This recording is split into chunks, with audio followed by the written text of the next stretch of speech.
Hey guys, it's Cal.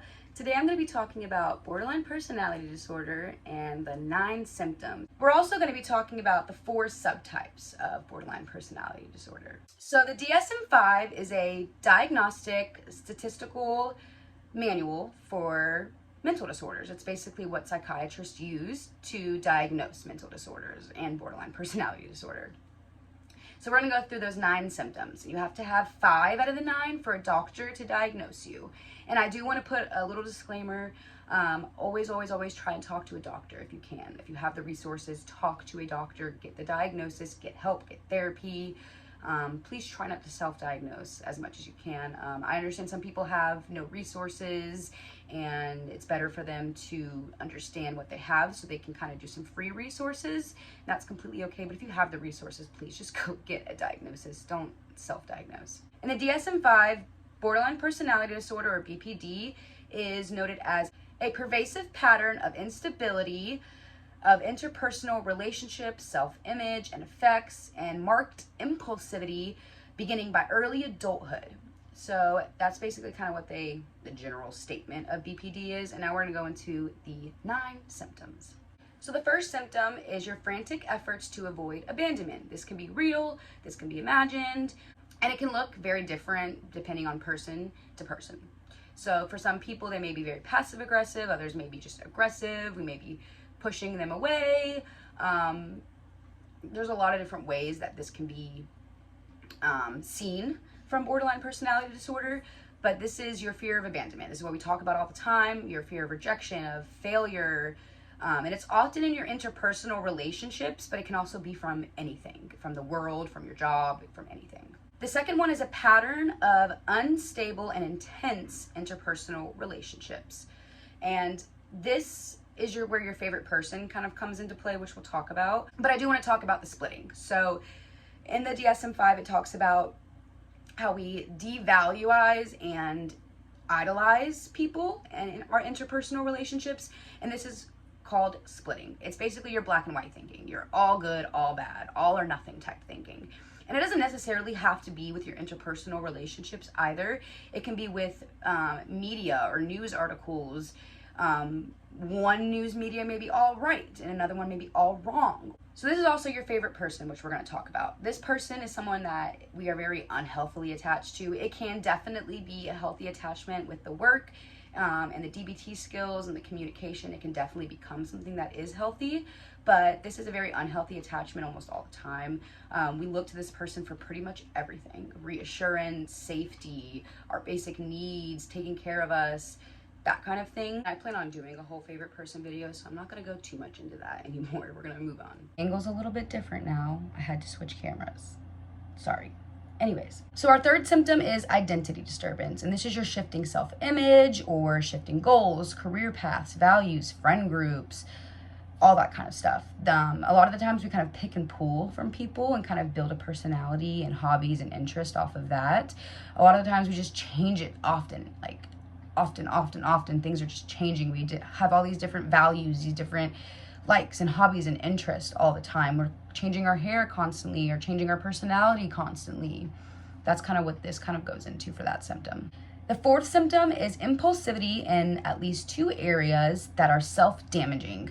So this is something that you do that you don't like think about the consequences of, and that there are consequences of.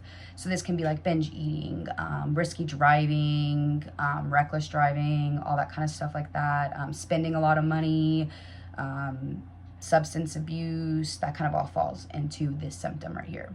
Number 5 is kind of self-explanatory. This is your SH threats and attempt and your super slide threats and attempt. And I'm not going to go too much into detail here because I don't want YouTube to delete me or anything. So we're just going to move past that one. That one's kind of self-explanatory. The 6th symptom is affective instability due to a reactivity of mood. Ooh. So basically this is all your mood swings, your emotional dysregulation, and in the DSM-5 it actually categorizes this as lasting only a few hours and no longer than a few days. So this is your euphoria, dysphoria, this is your sadness, your irritability, your anger, rage, anxiousness, all of that kind of falls into all these mood swings that we go through. And this is also why borderline personality disorder is very different from bipolar, at least bipolar 1 and 2, not so much like rapid cycling bipolar and stuff. But for the sake of this, we're just going to be talking about bipolar 1 and 2, because bipolar 1 has mania, which lasts at least like 7 days, and your bipolar 2 has hypomania, which lasts shorter, like 4 days, which is why BPD, borderlines, we only experience euphoria, because our like mood swings are very, very shorter than that. We don't experience the full-blown mania or even hypomania symptoms.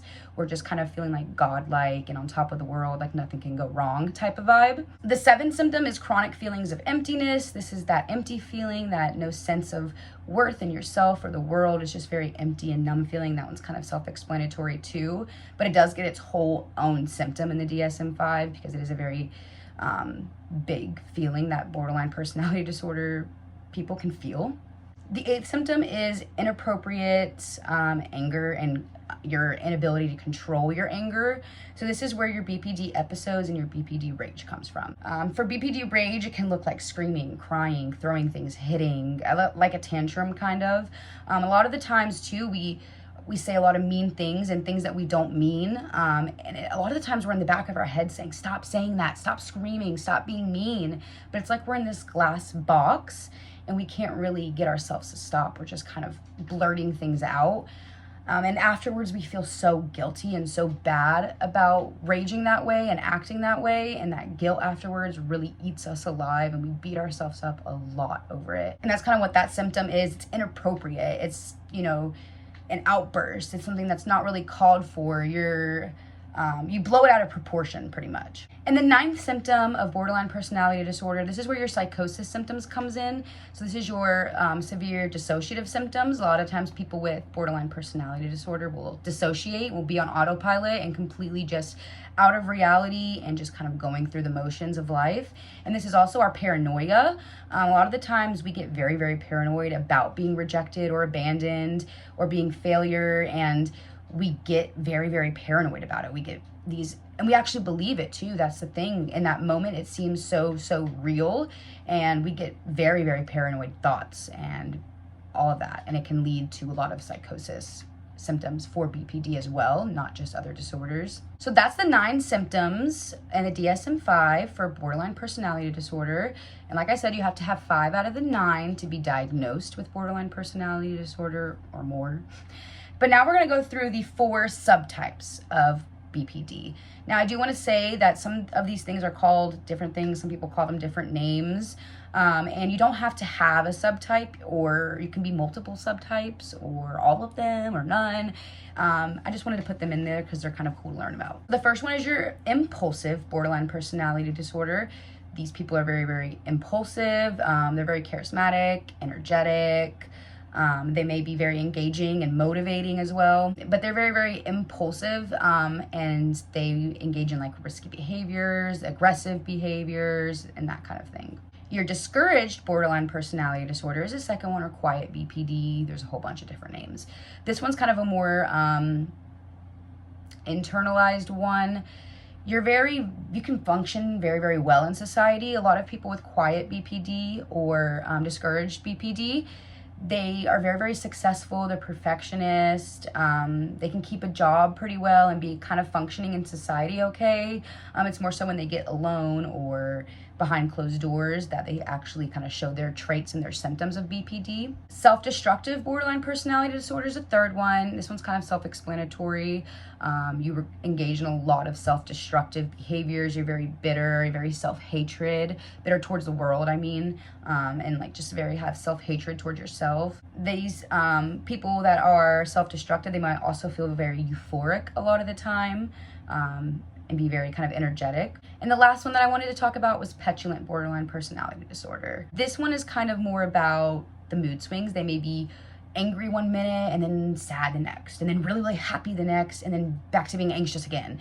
And it's a kind of a more faster paced vibe. They're often very irritable, impatient, that kind of thing. They can be stubborn and like passive aggressive too as well. Basically the 4 types kind of just clings on to one of the symptoms, like impulsive, self-hatred, I'm self-destructive with the SH and stuff. So they kind of just cling on to one of the symptoms a little bit stronger than the other ones, is basically the prevalence of them. But that is basically it for today's video. I think my next video, I'm going to be doing a favorite person video. So comment down below other videos you guys want to see. Thank you so much for watching, and I'll see you in the next one.